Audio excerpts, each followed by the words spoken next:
host, Dr. Wolfula, and when I'm not getting run over by some teens after just getting revenge and being inconvenienced with a whole year of planning out another elaborate revenge scheme, I'm here at Camp October reviewing movies. Yeah, I'm back at Camp October, and I know it's not the Halloween season, but if you think about it, Halloween isn't a time of year. It's a time that you carry in your heart throughout the year. Also, if I don't open up Camp October in the summer, I can't legally call it a summer camp, and I lose some serious tax incentives.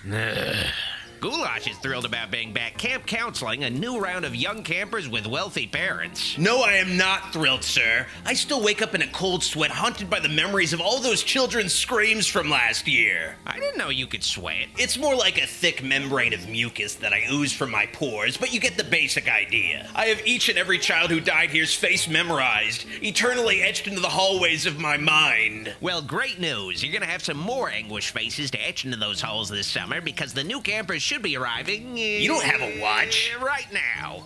Oh no! Oh no! Oh, yes! Looks like the bus is here. Camp October's counselors serve with a smile, Goulash. That's better. Now get to counseling, jackass. I'm gonna be the one needing counseling. Yeah, whatever. And make sure to hose off the body bags from last year. We're gonna need them. I know what you did last summer. Ooh, what a crock of shit. Well, since I'm back at Camp October for the summer, I figured it would be fitting to regale you folks at home with another scary story by the campfire. And by scary story, I mean a review of a horror movie that's nearly 30 years old. In this case, I Know What You Did Last Summer, released in 1997. A film that's rooted in the classic campfire tale, The Hook, one of the most told and possibly most iconic of all campfire stories. A tale about a killer with a hook in place of one of his hands. Like with most campfire tales, there are multiple different versions of the story as it passed from campfire to campfire. But here's one version. A teenage couple visits the local lover's lane and start necking. In the middle of this carnality, they hear a report on the radio of an escaped killer from an insane asylum on the loose in the area, wielding a hook. But the couple ignores this warning. The fella's gotta take a leak, though, and goes out in the spooky woods to drain the lizard. While he's gone, the girl hears a scraping noise that spooks her. So when her date comes back, she pleads with him to drive her home, and he begrudgingly obliges her request. When the couple returns to the girl's house, the guy thinks she was being paranoid about the noises, and the girl angrily exits the car, slamming the car door shut, and the girl lets out a blood-curdling scream at the sight of a bloody hook dangling from the car door handle. This urban legend has directly and indirectly inspired many entries in the slasher subgenre. Its simple morality tale, warning of the potential dangers of teen promiscuity, is a core tenet of slashers. How about just, No. a hand job? What? No! If the couple stayed and indulged in their carnality instead of listening to the warnings, they would be viciously killed with a hook, or just end up with an unwanted pregnancy.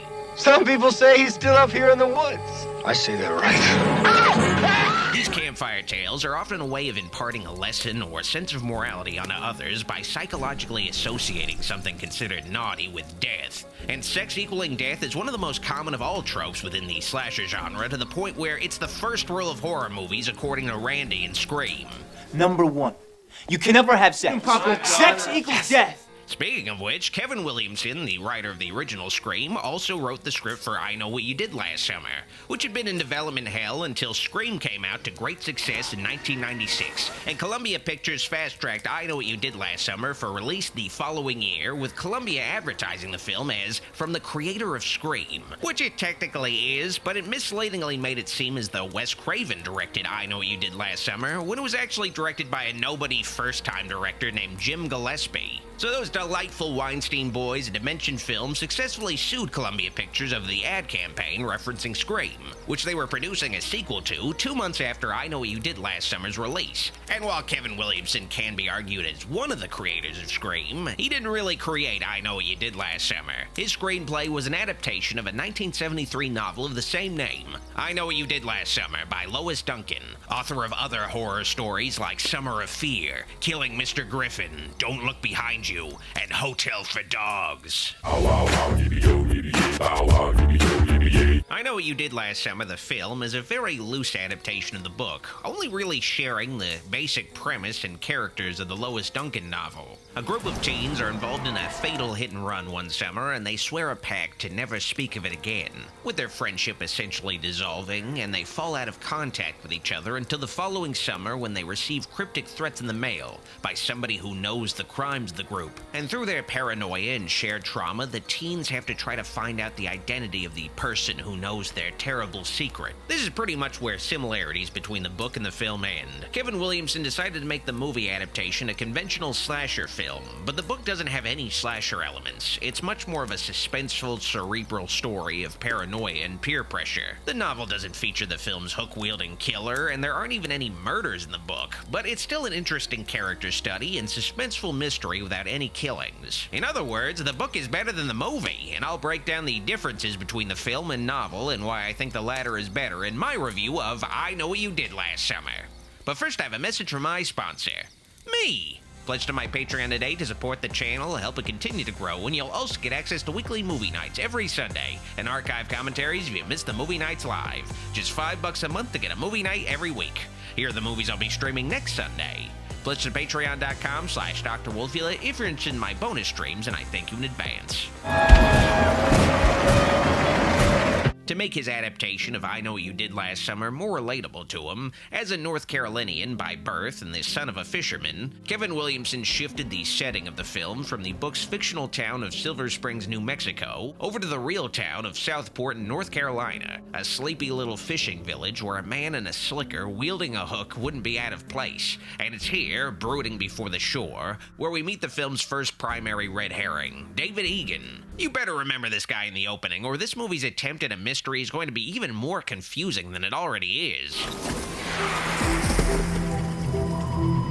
Southport in real life is also where North Carolina's big 4th of July festival is held, but the film fictionalizes it to the 4th of July Croaker Festival. What's a croaker? It's a type of fish, but it's also the name of the beauty queen selected annually during the Croaker Festival, and in the middle of a lineup of MILFs, it's Buffy's own Sarah Michelle Gellar playing Helen Shivers. Miss Helen Shivers! In the original book, the character is named Helen Rivers. Not sure why Williamson slightly changed her name, and also in the book, Helen came from a poor family, but things turn around for her when she wins a local TV and radio network's beauty contest, and she becomes the channel's weather girl and a DJ. At summer's end, I plan to move to New York City, where I'll pursue a career as a serious actress. In the movie, Helen comes from a wealthy family that owns the local department store Shivers. Winning the Croaker Beauty Contest was Helen peaking at 18. She fails to become an actress and is forced to work at the Shivers perfume counter. What happened to New York? It didn't really work out.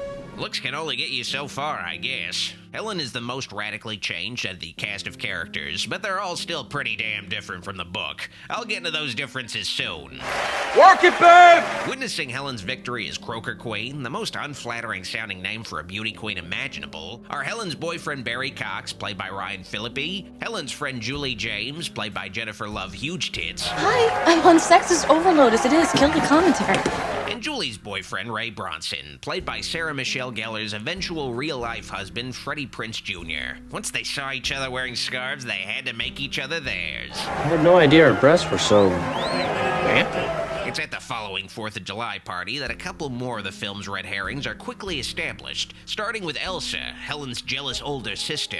Is little Miss Croaker getting sauteed tonight? The Elsa character is conceptually the same as she is in the book, but the motivations for her jealousy of Helen are lost in translation. In the book, Elsa is overweight and is jealous of her younger sister's beauty and popularity. Elsa also resents that Helen doesn't have to work a real job, while Elsa is forced to work at a department store to help her destitute family scrape by. You know what? I need to talk to Helen, and I was wondering if you could give me her New York number. Her New York number?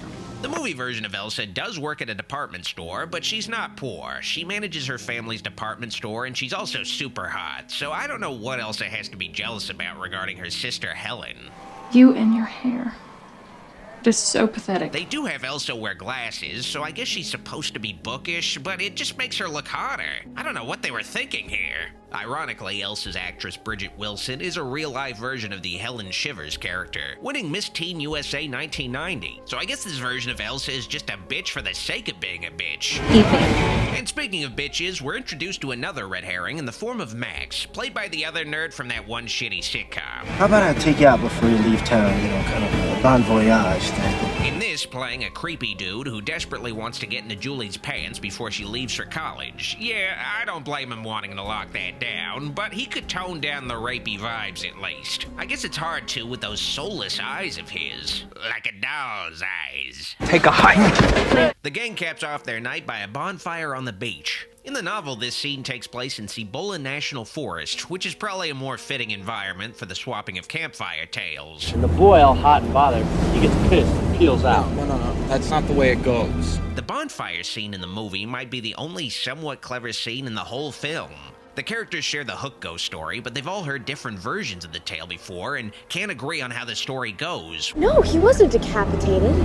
He was gutted with a hook. With Ray highlighting that even though there have been different incarnations of this tale over the years, like many urban legends, it's rooted in a real-life event. It's an urban legend, and they all usually originate from some sort of real-life incident. Which, in the case of the hook, is believed by some to be the Texarkana Moonlight Murders in 1946, where a phantom killer stalked young lovers necking out at night in lovers' lanes. None of it really happened. It's a bullshit ghost story to begin with. No, it's not. It's true.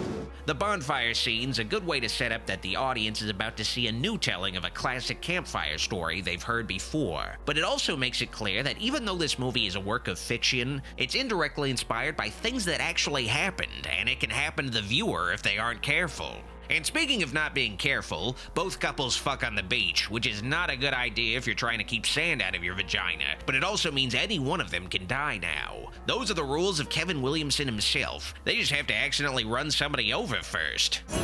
Give him my fucking keys. You're trash, pal. Barry is too wasted to drive, so the responsibility of getting the gang home rests with Ray. But Barry makes sure that even if he isn't the one driving, he'll make Ray's driving as idiotic and reckless as possible by acting like a giant asshole. Not too hard for him, and a distracted Ray ends up hitting a pedestrian out on the road at night. I couldn't see it! Look, I swear!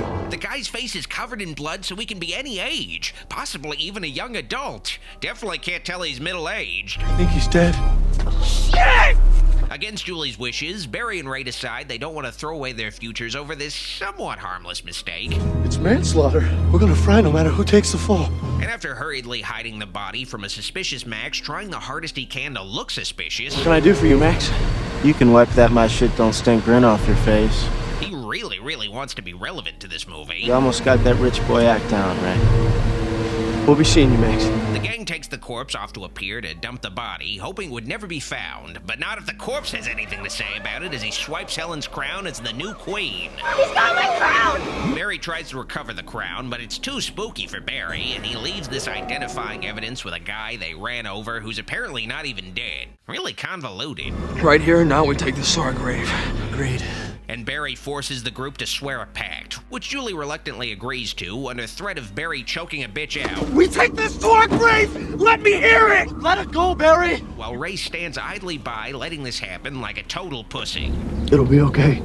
The hit and run happens totally differently in the book. Barry's the one who drives the car. He recklessly drives fast and inebriated, and he ultimately runs over a little boy named Davey, who is irresponsibly riding his bike home from a friend's house at night without reflectors. In the book, Barry coldly chooses to ignore that he ran over a little boy, even though his friends know it was a kid he ran down. Barry just keeps driving and only eventually stops the car at a gas station to let Ray use a payphone to anonymously call the authorities about the accident. In the book, both Ray and Julie want to take responsibility for the accident, but Ray ultimately sides with Barry because Barry is Ray's best friend, and being friends with a star quarterback like Barry made Ray's dad respect Ray more, and Ray didn't want to lose Barry's friendship even if it meant losing Julie. Let's just pretend he's some escaped lunatic with a hook for a hand and we're doing everybody a favor. Changing the victim of the hit and run from a child in the book to a creepy fisherman in the movie was probably a decision made out of a worry that the characters would seem unlikable, especially since, in the book, the little boy that Barry runs over unambiguously dies from his wounds, while the fisherman seems to have something almost supernatural about him,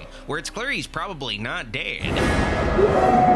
But the book book is supposed to be a character study, exploring the characters' shared guilt, how they cope with or choose not to cope with it. They're supposed to be flawed kids who made a terrible mistake anyone could have made. It's not about needing to like them or not, it's about empathizing with somebody internalizing a terrible secret and how, ironically, by keeping this secret to continue living their lives, they're unable to really live their lives. This aspect of the book is lost in the movie. The hit and run, despite being treated with gravity by the characters, doesn't feel like a real messy situation, and there is no definitive confirmation that the teens actually kill anybody like there is in the book, where the child Davy's corpse is quickly found in the road and identified in the newspapers.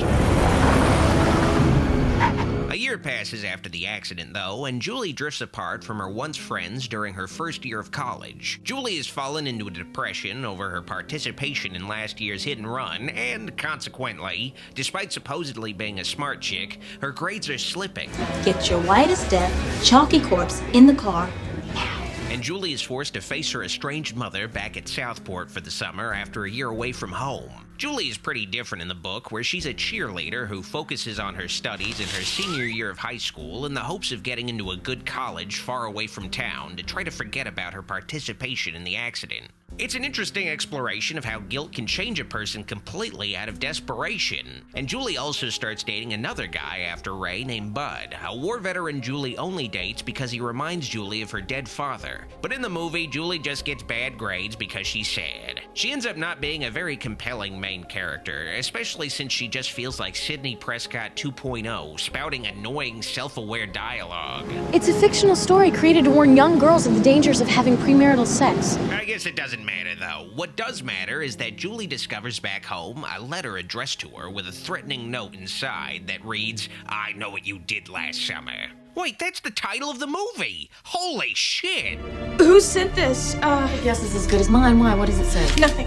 Julie's discovery of the titular note is where direct parallels with the novel's plot end. The book isn't a slasher story, it's more about paranoia and suspense. The characters just receive cryptic messages from their stalker. They don't know what their stalker wants from them, they just know that the stalker knows their secret. And the teens desperately try to discover who the stalker is with very little to go on, suspecting people around them and even themselves of being the author of the mysterious messages. It's a lot creepier. Oh my god. Somebody knows, Helen. The movie does have, overshadowed or not, the mystery element of the book, though, as Julie gets to the bottom of what her spooky note could mean by reuniting with her old schoolyard pals Helen and Barry. And Barry's very glad to be hanging out with Julie again. How do you know this is even related? You did a lot of things last summer. Yeah, well, only one murder comes to mind. You shut the hell up! What a nice guy. And Barry assumes that his old chum, who probably smells like chum, Max, might be the writer of the note. So Barry tries to intimidate Max into silence at Max's job at the docks. Look, you shit, we got your little letter. What the hell are you talking about? Don't fuck with me, Max! But Barry only really makes himself look more suspicious. Understand? After Barry leaves, for absolutely no reason beyond understandably hating Big Bang Theory, a man in a raincoat sticks a hook into Max's neck. Missed opportunity not boiling Max's smug face by drowning him in one of those pots, too. Max was originally supposed to just be a red herring for the killer, but test audiences complained that there were no killings early on in the movie. So in last-minute reshoots, the filmmakers tacked on Max's death, even though it doesn't make sense for him to die at all. He wasn't involved in the hit and run, but if only this was the one thing in this movie that didn't make any sense. If only...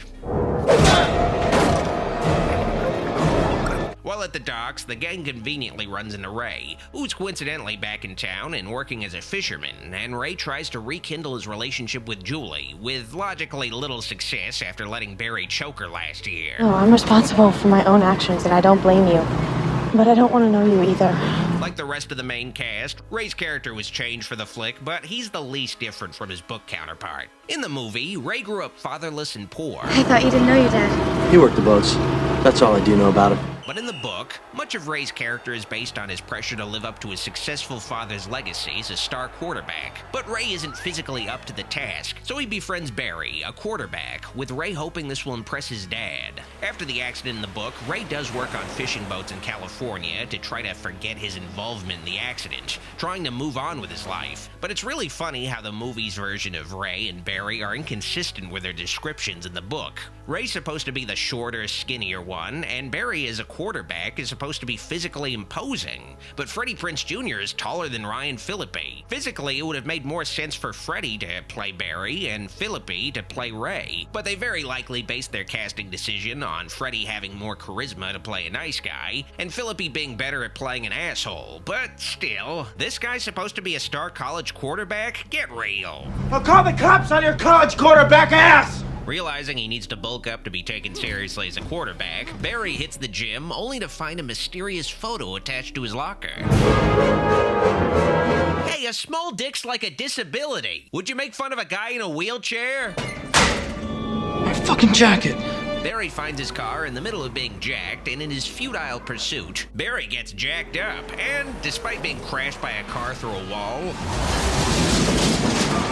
Barry somehow ends up mostly fine. What is this guy, fucking Kryptonian or something? And the killer for some reason spares Barry, who winds up in the hospital with minimal injuries and gets out of the hospital in like a day with an arm cast because nothing in this movie makes sense. If he wanted me dead, he could have done it. He's just fucking with us. The scenes involving Barry's brush with death and stint in the hospital are actually a totally reimagining of scenes from the book. In the book, Barry receives an anonymous phone call from the stalker saying they have photos of Barry committing the hit and run. So Barry meets with this stalker in his college's football field, only for the stalker to shoot Barry. Barry miraculously survives the shooting, but with a spinal injury, which could mean he will never walk again. Because the movie pulls its punches, though, Barry ends up suffering the most in his characterization as a result. In the novel, Barry's essentially the central character of the book. His actions and inaction propel the story forward ultimately. Barry is an examination and condemnation of the alpha male mentality. Assholes who need to bully others into getting what they want, who act like they can do whatever they wish without consequence. Barry's desperate need for control and choosing to ignore his terrible crime running over a kid is due to Barry feeling he has no control over his life. He has a domineering mother who has basically decided his life path for him, so Barry lashes out by dating Helen only because his mother doesn't like her. But Barry still cheats on Helen because Barry doesn't want to feel tied down to her. Barry wants freedom at all costs, and he doesn't care who he hurts to get it. These elements of Barry are pretty much lost from the book to the movie. We don't know anything about Barry in the movie beyond him being rich, a star quarterback, and an asshole. You know what? You guys should check out a mirror once in a while. You two look like shit run over twice. He basically just becomes any other jock character from any other movie, while his book counterpart felt layered. In the book, Barry ending up in the hospital knowing he may never walk again is the ultimate tragedy of his character. Everything he does in the book is out of a pursuit for personal freedom, and he ends up facing the possibility of being trapped in a wheelchair, missing out on his football aspirations, under the thumb of his domineering mother. But in the movie, the attack on Barry is treated as relatively minor, with a brief hospital stay. I guess the lesson of this film is that getting run over isn't actually all that big of a deal. I said we find the fuck who's doing this and have a little one-on-one. Barry's hospital stint does lead to the girls taking the situation more seriously, though, and they do some Nancy Drewing on a ThinkPad 560. The tech might be dated, but this movie is pretty ahead of its time, having its characters do research online in 1997. Even Freddy vs. Jason in 2003 had characters looking shit up on microfilm in the library. Julie believes that the victim of their hit and run a year ago was David Egan, and decides to look up more about him, finding out that David was involved in another car accident 2 years earlier that resulted in his fiancée Susie dying. And the girls also discover that David was 28 when he died, and if this guy is 28, he must have been doing some hard living. The driver, David Egan, was unharmed. Susie was engaged to David. They were going to be married.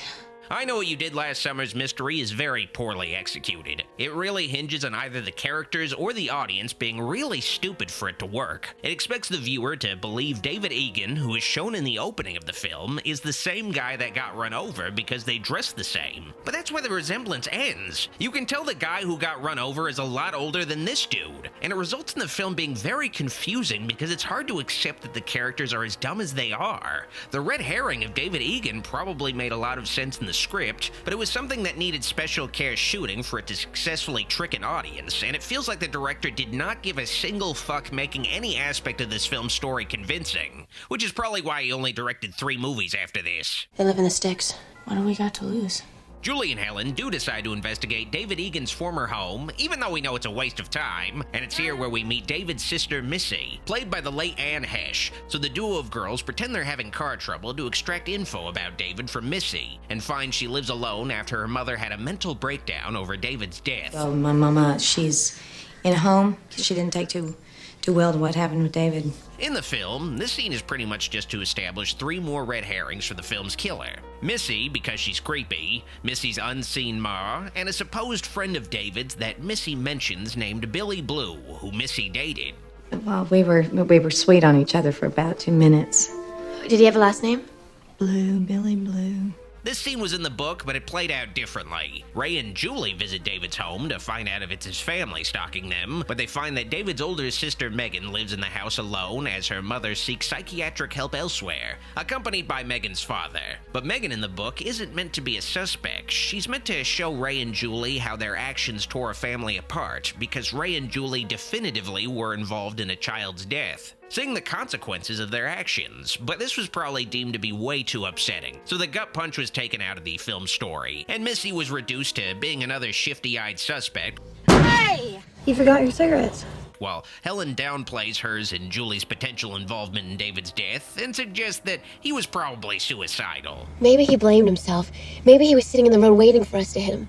Just trying the hardest possible to make us feel nothing watching this movie. Yeah, if that'll help you sleep at night. At Helen's house, the killer sneaks in through the unlocked door while Helen drinks 1/4 a can of Diet Coke from a glass and then proceeds to leave the can and glass without finishing drinking it. What a weird, wasteful bitch. And while Helen slept that night, she finds that the killer gave her a haircut and returned her crown. She must be a heavy fucking sleeper. And the killer leaves a note saying he'll even out the cut later. On the drive over to meet with Helen, Julie finds out she has a bad case of crabs in her trunk. Oh, and Max's corpse is in there too, I guess. But by the time Julie rushes to get her friends to check out the junk in her trunk, the trunk is suddenly perfectly clean. Not a crab in sight. And he was there, goddammit, and he was wearing your jacket, Barry. Where'd he go? And the film tries to distract you from how ridiculous this whole situation is by having Jennifer Love Hewitt terribly deliver the worst line said in any movie ever. He's watching us and waiting. What are you waiting for, huh? What are you waiting for? Complete with a little twirl for effect. A line so not nice, she said it twice. This scene, and I'm not joking, was actually conceived and directed by a child who won a contest to create a scene for the film. So if you're wondering why this scene is so much stupider than any other scene in the movie, there's your answer. It's gotta hurt for Kevin Williamson knowing the most memorable moment in his second most famous movie was conceived by a random child who made it up on the spot. Okay, we could catch him. I'll go to Missy's. Barry, you go to the parade with Helen and don't let her out of your sight. Speaking of making things up on the spot, the story continues as Helen shows off her open clam at the 4th of July parade, with Barry awkwardly sitting at the front of the float looking like a business casual Freddy Krueger, watching out for suspicious guys in raincoats. But this is a fishing village. Half the dudes there are suspicious guys in raincoats. Barry! Over there! And Barry ends up tackling Ben Stein, who probably thinks Barry wants to win his money. Where the hell is he? Elsewhere, Julie pays another visit to Missy's Texas Chainsaw Massacre house, and after jump-scaring Julie with a drawn knife, how Anne Hesh typically greeted visitors, it's here where Missy reveals her brother David's suicide note. But Julie realizes right away it's a death threat from the killer. This isn't a suicide note. This is a death threat. And Julie finally fucking realizes that the guy her and her friends ran over was not a 28-year-old man, but instead Ben Willis, the unseen middle-aged father of Susie, who was David Egan's fiancée that David got killed in the car accident, and the gang ran over Ben moments after he drowned David out of revenge. Following the story so far? No? Too bad. My brother drowned. Get out of my house. Thankfully, the movie finally distracts from its bullshit mystery with some actual killings for a change, as Helen witnesses from the beauty pageant stage the killer targeting Barry in the balcony. But Barry's too locked in to notice. And Helen's subsequent outburst ruins the 4th of July festival. Who are we talking about? There's nobody up here. Come on, let's go back downstairs. And as a consequence of her cringe, Helen is arrested, I assume. You know, I've heard this story before. It wasn't a fisherman, it was an escaped mental patient. He had a hook for a hand. And unfortunately, the cop driving Helen always wanted to be a mechanic when he grew up, and insists on helping a guy with car trouble since he reached his arrest quota for the week. And, like Barry before, the cop is too locked in to notice when a man is about to shove his hook deep into his guts. And he didn't even take him out to dinner first. Luckily for Helen, the killer very slowly approaches the police car, giving her ample time to escape and milk a chase sequence, with Kevin Williamson doing one of his many rip-offs, homages to Halloween, as Helen seeks safety at her family's nearby department store. And her sister Elsa really takes her time to unlock the door because Elsa still thinks she's a red herring. Lock the other door, I'll call the police. What is going on? Just do what I say, goddammit! Do as I say! Hurry! And Elsa's apathy in the face of a hook leads to her becoming an even bigger drag than she already was. Elsa? Because the killer can't decide if there's somebody seeking revenge or a goofy Michael Myers knockoff, he pretends to be a mannequin to jump scare Helen, but forgets he's wrapped up in a condom. In the attic, the movie actually does a subtle homage to something from the original book. In the book, the killer corners Helen in a bathroom, and she has no choice but to jump out the window to escape, much like Helen in the movie. But unlike Helen in the book, Helen in the movie is in something written a lot dumber, and the killer somehow teleported ahead of Helen and gives her a face full of hook, which I never tire of seeing. Something I am tired of is Julie, though, who hurriedly tries to explain this movie's unexplainable plot to Ray. You think this Willis guy killed David, then we killed him? Yeah, but what if he didn't die, Ray? What if he's still alive? This is crazy. I know, Ray, it's fucking crazy. This is what happens when you shoot the rough draft of an abandoned screenplay after Scream becomes popular. Julie notices that the fishing boat Ray could somehow afford as a poor 19-year-old is named Billy Blue, the mysterious friend of David.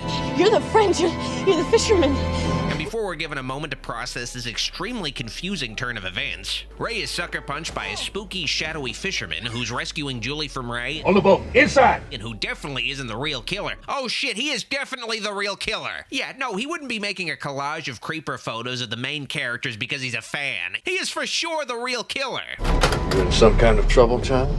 As mentioned earlier, the killer is Ben Willis, who got revenge against David Egan after David's involvement with Ben's daughter Susie's death, which the main group had nothing to do with. It was a convoluted misdirect to make Ben evil. Ben just planned this elaborate killing spree out of revenge for getting run over by the group and thrown in the ocean. But Ben is still alive and seems fine, so I don't know why he went to such great lengths terrorizing and killing the main characters when he just pushed the guy who got his daughter killed in the ocean. David got off easy. The convoluted nature of the film's twist is what happens when you take an existing novel's mystery and try to mix in a man with a hook slasher villain. Kids like you should be out having fun, getting away with murder, things like that. The twist in the original book is a lot different. The group stalker is revealed to be Collingsworth Bud Wilson, who injected himself into the lives of Julie and Helen without the two girls realizing they were seeing the same guy. Bud was the brother of David, the victim of the hit and run, and Bud discovers that Julie might have been involved in the accident because she sent roses to Davy's funeral. Bud had no way of knowing for sure Julie was involved, though, so he sent cryptic notes to Julie to see how she would respond, finding out who all was involved in the hit and run. It's a very clever idea where the novel has a double-sided mystery. The main characters try to find out the identity of their stalker while he's trying to solve the mystery of who killed his brother and carry out his revenge. In the film, though, the cryptic messages serve no purpose beyond being spooky. Ben Willis. So you've been doing your homework too. None of it makes sense, and the movie doesn't want to dwell on it too much as Julie tries to find some way to escape the killer's ship she willingly decided to board. Even though Julie didn't trust him and got him sucker punched, Ray still decides to try to save Julie for some reason, but like usual, Julie's not much help in this situation, and just makes things worse. And Julie decides to get herself even more trapped on this ship, discovering Helen's and Barry's corpses preserved in ice. So once they discover a cure for being stabbed with a hook, Helen and Barry will be ready to get thawed out. Ben prepares to waste Julie, but Ray gives Ben a taste of his own medicine. Still, Ben is unfaltering and very slowly trying to kill Julie. Happy 4th of July, Julie. Unfortunately, Ray takes advantage of Ben's really poor rope placement, which results in Ben needing a new hook as he's thrown in the ocean. This anticlimax is enough to satisfy Ray and Julie that Ben is dead, even though he previously survived getting hit by a car and drowned. This, of course, differs heavily from the novel's ending as Ray knocks out Bud before Bud strangles Julie to death. And when the police arrive, Ray and Julie finally decide to take responsibility for keeping secret their participation in the death of a child. We never killed anyone. This whole year was spent. I know. In the movie, though, though, Julie's and Ray's consciences are totally clean. They didn't kill anyone, and the guy they ran over was already evil, so they take no accountability for what they did to cause Ben to carry out a complex revenge plot against them to begin with. Do you have any idea why this man would want you dead? None. It's a weak ending for a weak movie, but the ending gets even weaker as the film jumps ahead a year as a towel-clad Julie prepares to take a shower in the college locker room. Don't you start with me. Look, you, mister, can ravage me in 2 weeks. Suddenly shifting from being a depressed basket case to a bubbly tramp, even though 2 of her friends were brutally murdered last year and they never found the body of the killer. The body will turn up. Julie's nonsensical tune changes as she discovers a new letter. And it's just a fake out. But this note isn't a fake out, and instead of trying to escape, Julie just lets the jump scare go on as planned. The sequel would retcon this ending as just being a dream, and Julie ends up finding Patrick Duffy in the shower instead, I guess. Good morning. I Know What You Did Last Summer is a competent 90s attempt to revive the slasher subgenre after Scream's success, but its lack of innovation over 80s slasher films, carelessly constructed story, nonsensical mystery, and one-dimensional poorly performed characters leaves a lot to be desired after Scream. Also, the fact that Kevin Williamson turned a classic novel of suspense with an actually clever mystery into a basic slasher movie is a bit of a shame, especially since it went against the wishes of the original author Lois Duncan, whose daughter was murdered, and that crime wasn't solved until 2021, 5 years after Duncan's own death. To add salt to the wounds, Kevin Williamson would later shamelessly rip off Lois Duncan with Williamson's directorial debut, Teaching Mrs. Tingle, which was originally titled Killing Mrs. Tingle and has the same premise as Lois Duncan's novel Killing Mr. Griffin. Both the film and the book are about the kidnapping of a teacher after the discovery of a student allegedly plagiarizing work. Ironic. Irony is the opposite of what is or might be expected. I Know What You Did Last Summer probably also suffered from being rushed out before Scream 2, which Kevin Williamson also wrote, and he was probably too busy with rewrites of Scream 2 and developing Dawson's Creek to make the I Know What You Did Last Summer script actually make sense. Columbia Pictures likely just dusted off a previously rejected draft of the script after Scream became popular to try to quickly cash in on Scream's success, and it worked because I Know What You Did Last Summer made over $100 million, just like Scream. And this is honestly the best way to describe I Know What You Did Last Summer. A Scream cash-in. I give I Know What You Did Last Summer a guy killing your daughter out of teens running you over. I know what you did last summer. And it sounds like you had a fun time. You went to the beach like 9 times. Good for you.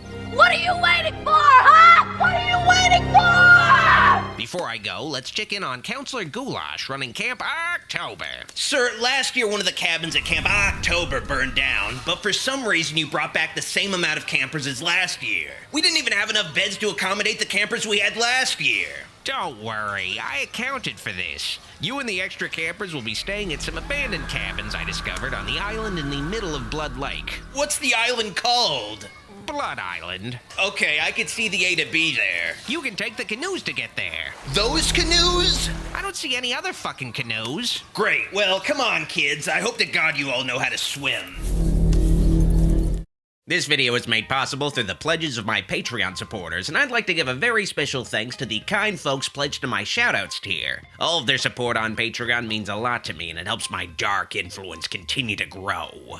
If you liked this video, like it, and if you loved it, click the subscribe and bell buttons for more videos. Be sure to also keep in touch by following me on social media at Dr. Wolfula. While I still have your attention, consider pledging to my Patreon to support the channel and get bonus content like private movie night streams with me and credits in my videos. Consider pledging at patreon.com/Dr. Wolfula. Also, check out official Dr. Wolfula merch on tpublic.com/user/Dr. Wolfula.